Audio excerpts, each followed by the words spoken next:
再给大家分享一个过敏性、变异性咳嗽、变异性哮喘一样。在临床当中，这个病多是很多，大家都知道，主病易治，咳喘难医，所以医不治喘。为什么有一句话医不治喘？而咳嗽的叫术无正方，没有标准的处方，因而治病者导致一个难点，无从下手。从另外一个层面来讲，喘咳的病因病机较为复杂。我们在临床上的时候，我们可以尸骨补拟骨的原则，应用6维实践结合临床实际，开阔视野，具体分析咳嗽的病因病机，采用相应的治疗原则和方法，方可提高治疗喘咳的水平和临床效果。诸如少阳加饮是少阳咳嗽的兼症之一，也是少阳和痰饮同时为犯的一种咳嗽症状。在临床中常遇见因血侵入了少阳间饮血为犯，故病程较长，从几天甚至到多少年很难解决。治疗的时候，我们要兼顾少阳和痰饮2个方面。但是现在有同仁又在想了，好像你这样下小柴胡汤加那几味药不就得了吗？干姜5味子有那么好说吗？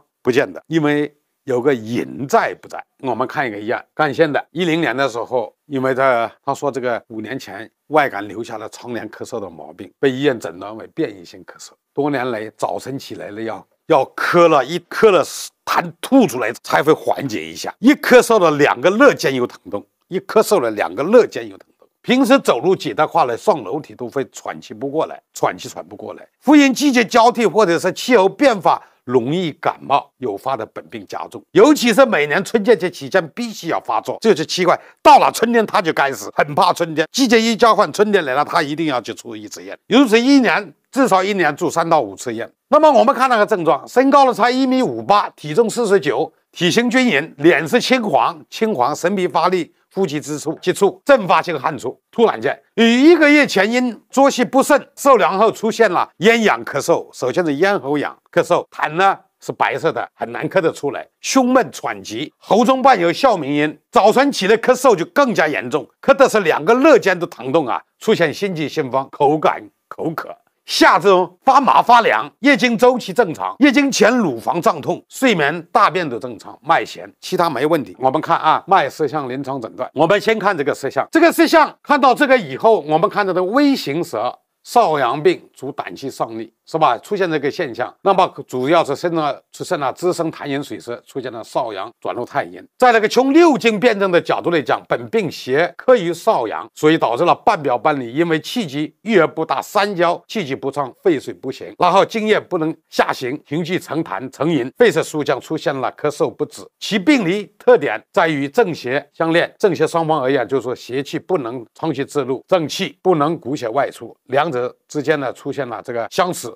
所以导致这个疾病绵长难愈。那我们可以用药物治疗，你看用这个处方就好办了，还是用这种处方，由于涉及到几方面的，一个是湿，一个是痰，一个是饮。好，涉及到3方面，湿用麻黄来解决，苍术来解决，左上半夏，炒雷附子行气，左上茯苓，就这样，就这么简单。吃完7包以后啊，症状就很明显改善，已经不渴了，连5剂就好了。其实这个扎针怎么扎呢？也很好的方法。大椎第一个穴位，用气针之聚气法，不能敛针。风池气针治疗用泻法，中脘潜龙升腾法治补法，风门用聚气法，丰隆用潜龙升腾法治泻法。以上主泻，依法施针，细致病数数秒出针，每隔5天施针1次，共扎了3次针，服药3周，就不给他解决了。本案香火虚塞，